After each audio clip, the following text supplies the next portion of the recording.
शांति रख दिल में हमेशा, छोड़ मत मर्यादा को। सर्द लोहा काट देता है गर्म फौलाद को। अब आप सुनिए प्रवचन विषय, जब गुस्सा आए। जीवन सफ़र का 11वां पाठ्य है। मेरे क्रोध का जिम्मेदार मैं स्वयं हूँ, दूसरा व्यक्ति मात्र मेरा निमित्त है। आज के मानव जीवन की ज्वलंत समस्या है क्रोध। सभी की यही शिकायत है, मुझे गुस्सा बहुत आता है।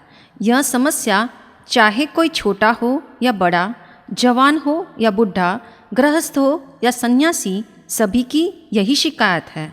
हालांकि क्रोध करने का ढंग सबका अपना अपना है। कोई खुलकर क्रोध कर लेता है, जिसे हम डायरेक्ट रूप से क्रोध करना कह सकते हैं। कुछ लोग इनडायरेक्ट रूप से क्रोध करते हैं, जैसे खाना छोड़ देना, मुंह फुला लेना, बातचीत बंद कर देना या एक कमरे में बंद हो जाना, अथवा दैनिक कर्तव्यों से पीछे हटना। इसको हम कहते हैं इनडायरेक्ट क्रोध, जो स्वयं को संकुचित और शोषित कर लेता है। क्रोध का सीधा सा अर्थ है दौड़ गए आग में दूसरे की तरफ, और अक्रोध का मतलब है दौड़ आए आग से अपनी तरफ। प्रत्येक मानस पटल पर यह प्रश्न अवश्य उभरता है कि क्रोध कैसे मीटे।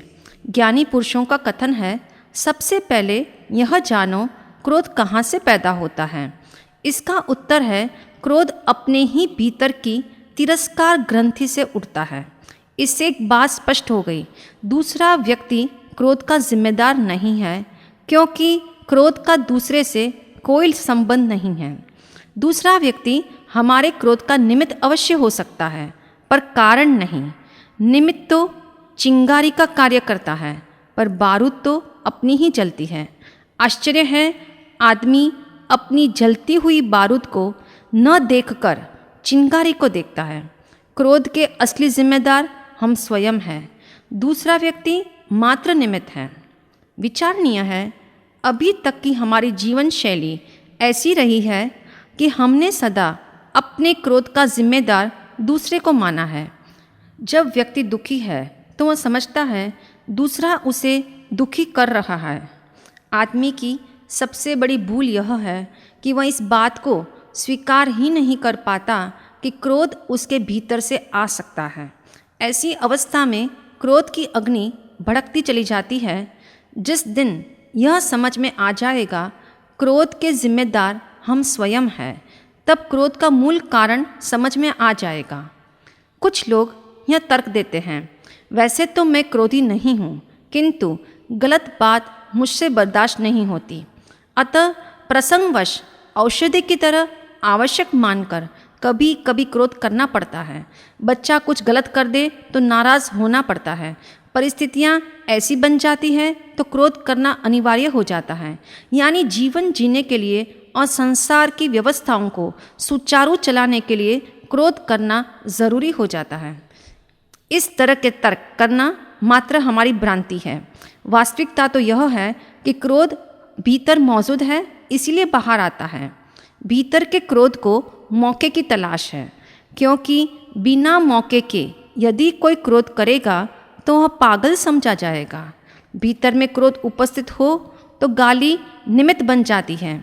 ऐसा ही समझो जैसे कोई एक बाल्टी को रस्सी से बांधकर कुएं में डाल दे और ऊपर खींचे तो बाल्टी पानी से भरकर बाहर आ जाएगी।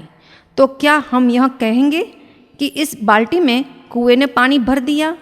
नहीं, कुएं में जल होगा तो बाल्टी लेकर ही लौटेगी। यदि कुआं सूखा हो और कोई बाल्टी डाले तो वह बाल्टी खड़खड़ा के वापस लौट जाएगी। अतः हम क्रोध के निमित्त को निर्दोष मानेंगे।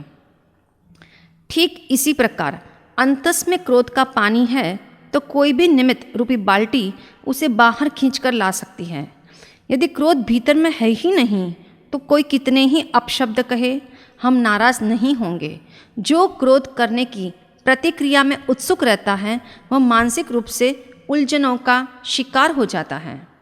क्रोधी व्यक्ति प्रायः एंग्जाइटी, स्ट्रेस और डिप्रेशन से दुखी रहता है। प्रसिद्ध यूनानी दार्शनिक सोक्रेटिस एक दिन अपने घर में बैठे हुए कुछ युवकों से चर्चा वार्ता कर रहे थे। तभी उनकी पत्नी आवेश में तमतमाती हुई कमरे में दाखिल हुई और सोक्रेटिस को अपशब्द कहने लगी। दरअसल बात यह थी, सोक्रेटिस घर का कोई ज़रूरी काम करना भूल गए थे। उन्होंने पत्नी को प्रेम से समझाने की बहुत कोशिश की, किंतु उसका पारा तो और भी ज़्यादा चढ़ गया।